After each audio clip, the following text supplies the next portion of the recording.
Welcome back. I'm Ian Masters, and this is Background Briefing, available 24/7 at backgroundbriefing.org. And joining us now, Jason Stanley, the Jacob Urowski Professor of Philosophy at Yale University and the author of How Propaganda Works. And his latest book is How Fascism Works, The Politics of Us and Them. Welcome to Background Briefing, Jason Stanley. Thanks. It's good to be on again, Ian. Well, thanks for joining us. And about a third of the country would like to secede from the Union. We actually have a new civil war. It's not one involving muskets and cavalry and pickets, etc., but it's one that basically at least a third of the population in this country simply don't want to live with the other two-thirds. They don't like multiculturalism. They don't like abortion, etc. And Texas is kind of emblematic of that. So when you think about that, and then you add to that this new radical Republican Party, and then we get these latest revelations from this new book by Bob Woodward and Robert Costa, Peril, where they reveal how close we came to an actual coup on January the 6th, or, on that very day. There was a meeting in the White House with Vice President Pence, Donald Trump, and this lawyer, John Eastman, who provided a roadmap of how Pence doesn't have to certify the vote and how, in fact, they could overturn the vote of the American people. Obviously not legal or not constitutional, but it could be done. It came down to Pence himself, and apparently Pence was talked out of it by, of all people, Dan Quayle. So is that your understanding of what happened on that fateful day? Well, I mean, I'll take Woodward's word for it. It seems persuasive, and it seems that we should have, something like that was happening. To all of us, it seemed like something like that was happening. As to the one-third of the country wanting to secede, I think that's an unhelpful way to think of it. I think that the Republicans understand that they cannot win the national elections and that they must go after democracy. And so I think what we have is a situation where a third of the country realizes it will be a permanent minority. And so they are turning against democracy and trusting their Republican leaders to overthrow democracy and replace it with autocracy, one-party rule, domination of the courts, despite the fact, and this will only get more intense as the majority of the country, as looks to be the case, turns more and more against the radical policy agendas of the Republican Party. So what we have is an anti-democratic far-right movement, and led by extreme elites. So what I think we have to look at now is the fact that, Elise Stefanik graduated from Harvard. She's going around endorsing the big lie that Trump was robbed of the election. Ted Cruz, Josh Hawley, J.D. Vance, these are the elite of the elite of the elite. And they're going around saying, endorsing obviously claims that are untethered from reality, and other revelations show us that everyone knows that they're untethered from reality, because this one-third of the country wants to seize control, and so that's much more important to them than democracy. Well, you have to add to this list, though, this Claremont Institute senior fellow, John Eastman, this lawyer who came up with this 6-point memo that really is a roadmap for how Pence could have essentially thrown the election to Trump, thrown it to the House of Representatives, and according to the Constitution, the count would have been done by the state legislatures across the country, which of course are dominated by Republicans. Yes, that's correct. The Claremont Institute is so reactionary, so extreme far right. When people talk about universities being hotbeds of leftism, they need to think about the Claremont Institute, which partnered and similar professors all over the country. The Claremont Institute, its fellows partnered with the Trump administration to try to actually have a coup in the world's oldest democracy. So there should be consequences for that, I think. There won't be consequences, but I think when you look at an institute like the Claremont Institute and people say, oh, it's important, they're conservatives. They're not conservatives. Conservatives are for keeping the traditions, in particular the democratic traditions. What we have now is a social and political movement that is not conservative. It's seeking a revolution, transformative, anti-democratic change. And that is going to attract academics. It's going to attract elites. It's going to attract everyone who realizes that democracy threatens their self-interests. So what you're going to see is you're going to see far-right, proto-fascist academics and intellectuals join with an increasingly extreme evangelical white Christian movement plus billionaires to overthrow democracy. And that's what we're seeing in the United States right now. So we saw the mob on January the 6th, the American equivalent of the brown shirts. But there was a memo behind the mob, and that is John Eastman, and that had a really good chance of succeeding had Dan Quayle not persuaded his friend Mike Pence, the vice president, to stick with American Constitution and with honoring the votes of the American people. They were about to toss out 81 million American votes. And then the other missing part of it, you mentioned the oligarchs and the right-wing money behind these movements. We don't really know exactly at this point about the funding of January the 6th, do we? And hopefully we will find something out from this special committee that the House has underway. Even though the Republicans boycotted it, it's still doing something. And I assume, at least I hope, that we'll find out something more about the role of in this sort of plutocratic populism that we have today. So I think that when we look at January 6th, we need to find out who funded it, et cetera. But that was very much a short-term plan. We face several serious interlocking problems. How did people not take the coup seriously? It wasn't just the Eastman memo. Remember when the speakers of the two houses of Michigan went to the White House, essentially to discuss with Trump whether they should send an alternative slate of electors and void Michigan's Democratic voice. So there were many steps in Georgia as well. There were many steps where this coup could have succeeded. And the first problem we face is reality denial. Why were so many people mocking the claim that what was happening before our eyes wasn't happening? That should shock everyone. It should shock Ross Douthat, who's a very intelligent conservative commentator, in mid-October or late October, had a New York Times column called "There Will Be No Trump Coup." The coup is still ongoing. What we have now is right in front of our eyes. We have changing electoral laws. We have Republicans taking over lower-level precinct election controls. We have these massive voter suppression efforts, and then most worrisomely, licensing the state legislatures to send alternative groups of electors if they find any supposed malfeasance.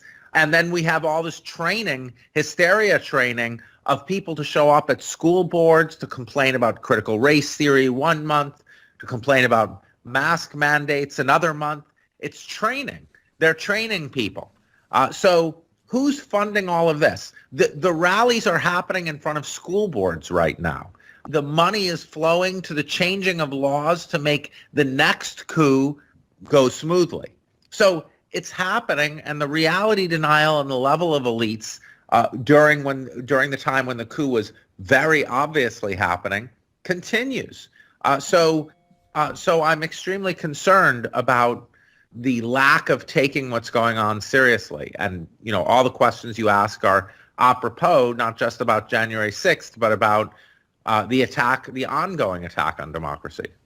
And again, I'm speaking with Jason Stanley, the Jacob Urowski Professor of Philosophy at Yale University and the author of How Propaganda Works. His latest book is How Fascism Works, The Politics of Us and Them. And you and I have talked about how fascism works in your book, and obviously a lot of it is focused on the historical record of the Nazis and how much that record applies to the possibility of today. A lot of people think that that's overwrought.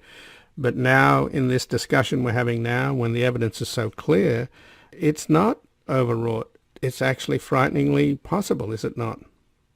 Absolutely. So people say, look, there's no genocide on the horizon, so it can't be fascism. That would mean that Hitler wasn't a fascist in 1936 because there was no genocide on the horizon. That would mean that the Nazi government was not fascist in 1935, 1938, before there was a genocide. So, I mean, there were only 20,000 people in concentration camps in the mid-30s in Germany. It was still fascism.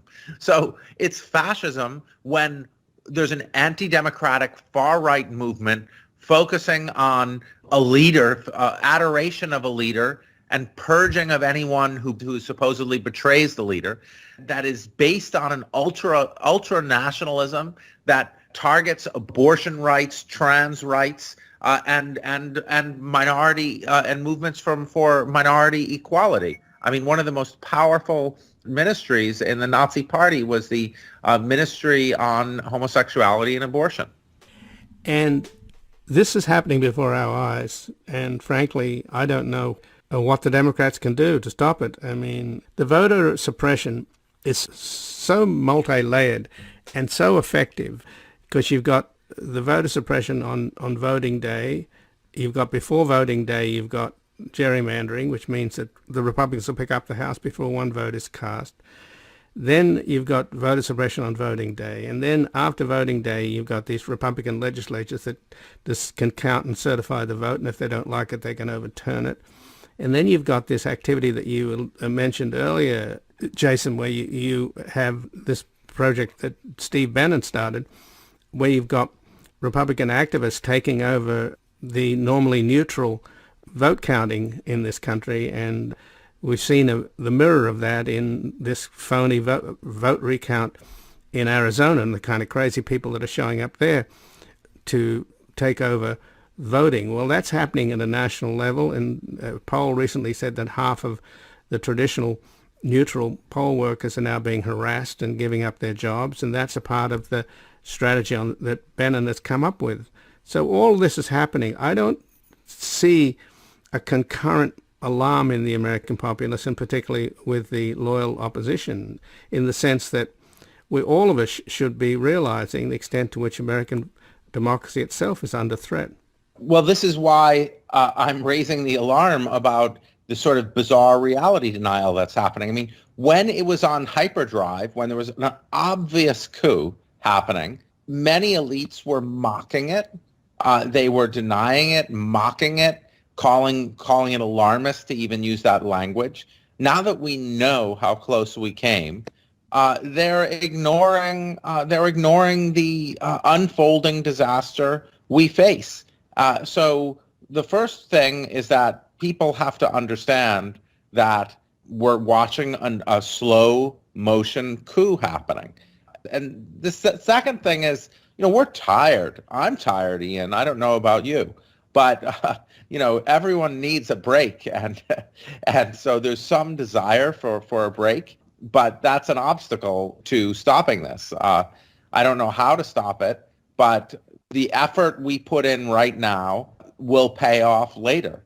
So we somehow have to find a method of countering this takeover of our democracy. And it might be too late, frankly. It might be too late. But the first thing we've got to do is stop denying reality. The mainstream media has to stop both-siderism. That's a huge problem. We had a large swath of the mainstream media not calling it what it is, and now they're just eager. I think what's happening is a lot of institutions are looking at the future and thinking, oh, maybe there will be a right-wing takeover, and so we better be well positioned to be on their good side. So that might be a better reading of what's happening with the both-siderism, because this should be on the front page every day. Well, the House of Representatives of the Democrats have introduced the Protecting Our Democracy Act, which would limit the president's pardon powers, strengthen laws to ban presidents from receiving gifts or payments from foreign governments, protect independent agency watchdogs and whistleblowers, and give Congress better ability to enforce subpoenas. This is all in response to Trump. when you say we're tired, and I agree, I'm tired. I don't want to even mention the word Trump again, but I have to. The guy has not gone away. He's back, and he is ruthless and relentless. And for some reason or other, the entire Republican Party has gone along with him, even those that stood up to him and did the right thing. And not so much Pence, but Senator Graham, Senator Lee, they dismissed the fraud allegations. McConnell, shortly after January the 6th, made an absolutely excoriating speech condemning Trump for January the 6th. And so did McCarthy, the minority leader in the House. They've all turned around now and are completely supine and submissive to Trump. So what's happened? It is cult-like. It is Hitler-like. It's frightening. It is. And we had a massive failure of our media and intellectual class. Not you, but others. I mean, Corey Robin, an intellectual I greatly respect, said Trump is going to be like Jimmy Carter, a one-term president who fades away, never to be heard from again, who has no, I mean, who won't have an effect on national politics, an incredibly weak president. I mean, our intellectual class has failed us. Our media has failed us. Of frankly warning the American public what this is. And so, the constant delusional thinking we saw during COVID as well, not seeing that what you have is a proto-fascist movement with a fascist leader, the failure to name it, call it what it is, and the constant desire to not confront reality. I think, in admiration of the Republican Party, I mean, folks like Hawley, Cruz, J.D. Vance, they know exactly what's happening. They're going to end democracy. It's the pundits, the New York Times, the even on the left, people who refuse to see what's right before our eyes. And so we need some truth tellers out there, some people who look at reality and say, America's not unique. America is not this exceptional thing that can withstand what every other nation falls prey to, namely an autocratic dictator who wants to take over, who wants to transform. You hear Trump supporters talking about him. They love him. And he's a good demagogue. He's excellent at this. Right, and his helpers and handlers, and I guess you have to certainly bring up Rupert Murdoch in this context, because without the Fox News and right-wing media and the echo chamber, that they keep Trump's supporters in this bubble of delusion, they are equally important. And of course, you saw recently that Fox News' top guy, Tucker Carlson, spent a week broadcasting from Hungary, where he hung out with the despot there, who's already shown the roadmap. And along with the Eastman roadmap we talked about earlier, the Orban roadmap is pretty clear of electoral autocracy and how you take over a country with the patina of democracy. The same thing, of course, we just had elections in Russia, where Putin, for some reason or other, still wants to have the pretense of democracy, even though he's more and more brazen about how he rigs the vote. The Republicans are equally brazen about how they're rigging the vote in 2022 and 2024, and that's what I find absolutely astounding, is where's the outrage? Where's the outrage? Exactly. I think the explanation is this reality denial. The Republicans know what they're doing. They're explicit about what they're doing. They're going to Hungary, which is exactly the model. Hungary is Orban uses social conservative, anti-gay, anti-trans, anti-foreigner, anti-Muslim, xenophobic rhetoric, represents himself as being pro-Christian and pro-family. But you know what Hungary is? It's a kleptocracy. He has family members who are billionaires now. It's a kleptocracy. And so we're being told by Tucker Carlson, we want America to be a kleptocracy. We're going to use the Christianity, the right-wing, the social conservatism stuff as a mask to rob you blind. And the Trump family, they're just waiting in the wings. Absolutely. And they've shown their proclivity to kleptocracy, that's for sure. I thank you for joining us, Jason Stanley. I feel like we have to stay in touch and keep pointing out this reality. As always, Ian, thanks for doing the work. And again, I've been speaking with Jason Stanley, the Jacob Urowski Professor of Philosophy at Yale University and the author of How Propaganda Works. And his latest book is How Fascism Works, The Politics of Us and Them. We're going to take a brief station break and back speaking with Zachary Carter about his op-ed in the New York Times, Why Are Moderates Trying to Blow Up Biden's Centrist Economic Plan?